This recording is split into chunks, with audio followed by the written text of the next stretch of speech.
রব্বিল আলামিন তুমি অন্তর্যামী রব্বিল আলামিন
তুই যদি আমার দরকার এসেছিস মা আজ তো তোর বাড়িতে পারবো না জননী জানিস মা একদিন তোর বাড়িতে রূপ ধারণ করে যাবো সেদিন তুই যদি আমার ছেড়ে নিতে পারিস তুই আমার কাছে যা চাইবি তোকে তাই দেবো না।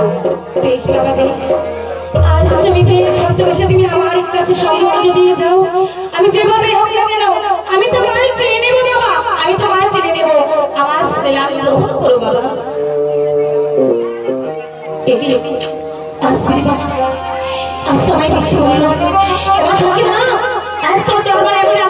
তুই যদি আমার চিনে নিতে পারিস তবে তোর গর্ভে সন্তান হবে, তুই যদি আমার চিনতে না পারিস তাহলে যে সন্তানের জননী হতে পারবি না মা।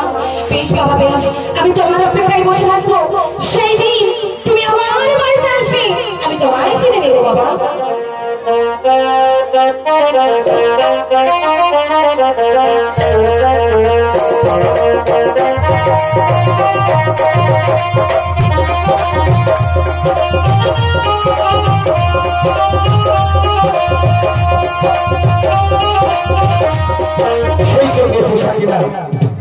আজ বলে গেল স্বামী আমি পীররাজাকে মনোজাত করি তবে তাড়াতাড়ি ফিরে আসবো, কিন্তু এখনো সে ফিরে আসছে না কেন? আজ দেখি সে পীররাজা থেকে কতক্ষণ না ফিরে আসবে সাকিরা।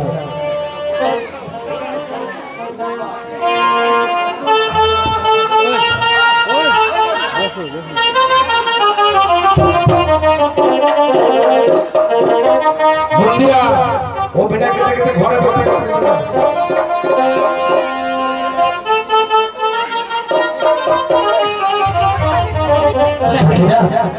আজকে আমার কথা মতো পীররাজায় গেছে সাকিরা, আর সাথে তুমি মনোজাত করে এসেছো।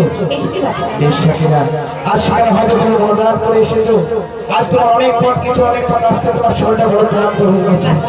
হ্যাঁ সাকিরা, তাই তোমার বলি তুমি একটু ভিতরে বিশ্রাম করো, আমার প্রয়োজন তোমাকে সেই দিন সাকিরা বাদশাহের কথা মতো সেই পীররাজায় মনোজাত করেছিল। আজ মনোজাত করি, আজ বলেছিল সাকিরা ভগবান সাকিরা আপনি একা একা করে 3 মাস কাল অপেক্ষা করে দেখবেন হয়তো আপনি সন্তানের বাপজাত হতে পারবেন। কিন্তু সেই দিন সে ভুলে গেছিল সাত সকালে ফকিরকে সেবা দেওয়া। কিন্তু এখন এত খোদা আমার দ্বারা কোনো ফকির আসছিল না, তবে জানি না খোদা জানি নাই আজ আমি কোনো ফকিরকে আমি সেবা দিতে পারবো না। আজ আমি দেখি আজ আমার ঘরে কতক্ষণ না ফকির আসে। ও চাচা চাচা ও ভাইপো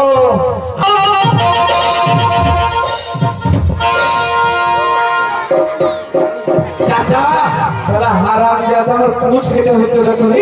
ও চাচা চাচা তুমি কোন দিকে? ও চাচা চাচা যা মেরে রেখে আর কোনো পরে চাচা তুমি আও ভাই চাচা তুমি দেখে শুনে নিয়ে যাবা তো নাকি? খাম্বা বেড়ে গেছে নাকি? হ্যাঁ হাই দেখে আমি চাচা চাচা কোন দেশে যাবা? ভাইপো এটা সামনে গ্রাম আছে, সামনে গ্রাম কিছু ভিক্ষা করে নিব। বড় গ্রাম নাকি? হ্যাঁ বড় গ্রাম।